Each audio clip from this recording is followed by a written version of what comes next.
शुरू महोदय, हम सभी इस बात के शिकार हो जाते हैं कि अपने दलगत स्वार्थ में आकर गलत काम कर बैठते हैं। कभी भाषा और कभी किसी प्रदेश के स्वार्थ में ऐसे प्रश्न उठते हैं जो हमारे राष्ट्र की एकता को कमज़ोर करते हैं। अभी एक माननीय सदस्य ने यह प्रश्न उठाया और आरोप लगाया कि भारत सरकार कुछ प्रदेशों के साथ इंसाफ नहीं करती। भारत सरकार कुछ प्रदेशों के प्रति पक्षपातपूर्ण नीति अपनाती है। यही मनोवृत्ति है जिसमें एक प्रदेश को दूसरे प्रदेश के विरुद्ध भड़काया जाता है, एक जाति को दूसरी जाति के विरुद्ध खड़ा किया जाता है, एक धर्म को दूसरे धर्म के विरुद्ध खड़ा किया जाता है और एक भाषा और दूसरी भाषा वालों के बीच में भड़काव पैदा करके लड़ाई पैदा की जाती है। यही मनोवृत्ति है जिसको हमारे विरोधी दल के बहुत से लोग भड़काकर पैदा करते हैं। उनकी अपनी गलत नीतियों के कारण विशाल दृष्टिकोण नहीं होता है और वे ऐसे प्रश्नों को उभारकर अपना स्वार्थ सिद्ध करते हैं। स्पष्ट है कि ऐसे समस्त प्रश्नों का परिणाम हमेशा बुरा होता है। इसलिए मैं सभी राजनीतिक पार्टियों के नेताओं से अपील करना चाहूँगा कि जो प्रश्न हमारे देश के सामने हैं और जिन पर हम सबको चिंता हो रही है तथा जिनका हल निकालने की हम कोशिश करते हैं, उन तमाम प्रश्नों के ऊपर हम ठंडे दिल से विचार करें। श्री वाजपेयी ने एक अच्छी बात कही।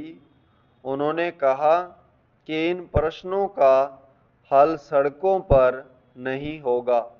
मैं भी उनसे इस बात में सहमत हूँ कि इन प्रश्नों का हल प्रजातांत्रिक ढंग से ढूंढने का प्रयत्न करना चाहिए। हमें इनका हल प्रजातांत्रिक व्यवस्था के अंदर करना होगा। सड़कों के ऊपर इन प्रश्नों का हल नहीं हो सकता है। राजस्थान के अंदर जो अकाल पड़ा हुआ है और लोग मर रहे हैं, उसकी तरफ चिंता नहीं हो रही है। अब राजस्थान में जो संकट है और इस तरह के जो दूसरे प्रश्न हैं, उन पर हम लोग एक साथ बैठकर गंभीरता से विचार करें और उनका हल तलाश करें। खाली इस तरह से आरोप लगाने से और उपदेश देने से काम नहीं चलेगा। इस देश के अंदर बंगाल में बाढ़ से जनता पीड़ित हो रही थी, तो उसको अनाज, कपड़ा और जीवन की रोज़मर्रा की आवश्यक सामग्री भेजने की कोशिश हो रही थी। महोदय, उस जमाने में रेलवे कर्मचारियों को भड़काकर के हड़ताल करना और फलस्वरूप एक ऐसी व्यवस्था पैदा करना जिसके कारण बंगाल के पीड़ित लोगों की सहायता न की जा सकी, उचित कार्य था। लेकिन यह कार्य मेरे घर के भाइयों ने किया था। मेरा कहना है कि केवल उपदेश से काम नहीं चलता है। जब ऐसे प्रश्न आए तो उपदेशात्मक भाषाओं में ही फंसकर न रहा जाए, बल्कि आवश्यकता है कि ऐसे प्रश्नों पर सारे राजनीतिक दल देश हित को ध्यान में रखते हुए संजीदगी से विचार करें और उन सबका हल तलाश करें। आज श्री वाजपेयी ने प्रधानमंत्री पर कुछ आक्षेप किए। वे बड़े गुस्से में थे और इतने क्रोध में थे कि उन्होंने अपने मस्तिष्क का संतुलन खो दिया था। उन्होंने आरोप लगाया कि सरकारी कर्मचारियों के प्रयास से बड़ी बड़ी सभाएं की गई। मैं वाजपेयी जी का गुस्सा और उनका असंतुलित होना समझ सकता हूं। उन्होंने यह भी कहा कि प्रधानमंत्री जी ने इन चुनावों के बीच अपने भाषणों में जनमानस को ऊपर उठाने की कोशिश नहीं की, मूलभूत प्रश्नों को देश के सामने रखने की कोशिश नहीं की और आज जो राष्ट्रीय दिक्कतें और परेशानियां हैं उन पर जनता को शिक्षित करने की कोशिश नहीं की।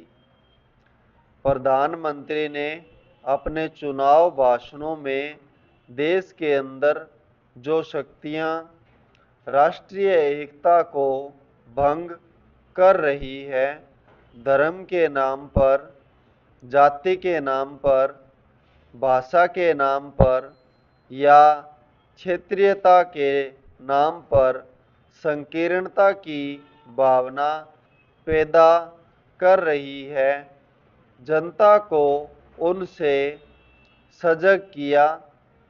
प्रधानमंत्री जी ने इस बात को अनुभव किया था कि उत्तर प्रदेश, बिहार और उत्तर भारत के समस्त हिंदी बोलने वाले इलाकों में जनसंघ संकीर्णता की भावना का प्रचार कर रहा है।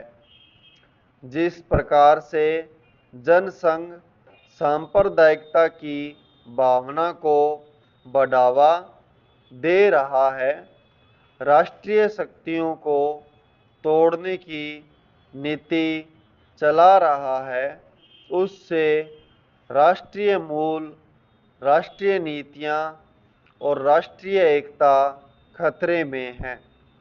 इसलिए प्रधानमंत्री ने जनसंघ के ऊपर इस बात का प्रहार किया था कि वह सांप्रदायिक शक्ति है और उससे जनता को सावधान हो जाना चाहिए।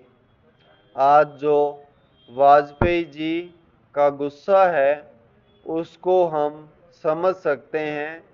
उन्होंने एक सपना देखा था, एक सुनहरा सपना, उत्तर प्रदेश में अपनी सरकार बनाने का, बिहार में अपनी पार्टी को बहुमत प्राप्त कराने का। संपूर्ण विराम।